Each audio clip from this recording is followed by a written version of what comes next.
All right, everybody. In this video, we're going to talk about what a syllogism is. So a syllogism is kind of like a structure to think through a logical conclusion using a couple different premises or variables to come to that conclusion. So let's say I'm trying to think through a situation and I'm like, okay, so I know that this is true and I know this is true. So then I can come to a conclusion that this is, if A and B are true, then I can figure out C. For example, that's a basic syllogism that we might come up with. Let me give you some examples. All right, so if I am starting with my first premise is that all humans are mortal, and I'm talking about our good friend Socrates from back in the day. If we're like, well, Socrates was human, then if I know humans are mortal and Socrates is human, then I can conclude that Socrates is or was mortal. That seems like a really simple conclusion to come to. It wouldn't be hard, but that's the basic idea of a syllogism, is I'm using one bit of information, I kind of bring in another one to clarify it, and then I can come to a conclusion to kind of triangulate the whole thing. Sometimes it makes it really easy to make a conclusion, but sometimes we could be wrong too. Let me give you an example. Okay, so let's say creatures, animals with wings can fly. If that's my premise that I'm starting with, and then I think, well, penguins have wings.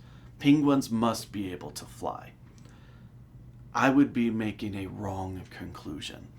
My premise that I was starting with was strong, but it was slightly flawed. So when I brought in my second point, penguins have wings, it led me to a false or a fallacious conclusion. So we need to make sure not just that we're following this concept of a syllogism, because that's a strong structure, but our premise has to be correct to begin with. And as we think through it, we might also be able to kind of reverse engineer things and figure out, you know what? Maybe one of my premises is actually wrong because my conclusion that I came up with was not right. And sometimes that requires understanding a situation more than just thinking through it logically, but also kind of having some more background information to begin with. Let me give you a few more examples. Okay, so let's say, here's our premise. College teachers like me value critical thinking. If that's my premise, that college educators value critical thinking, and we know that I'm a college educator, then you can conclude that I value critical thinking, which in this case would be accurate, but maybe you can apply this to someone you don't know. If we're thinking about an athlete or celebrity, and we're thinking like, okay,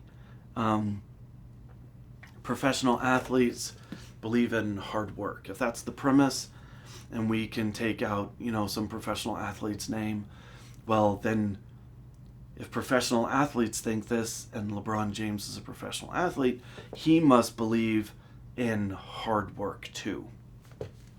Now, the premise might be flawed, but it might be accurate. That's the concept of a syllogism. It gives you a bit of a structure to take a premise, bring in a secondary premise to kind of add some clarity to the idea so that you can come to a reasonable conclusion.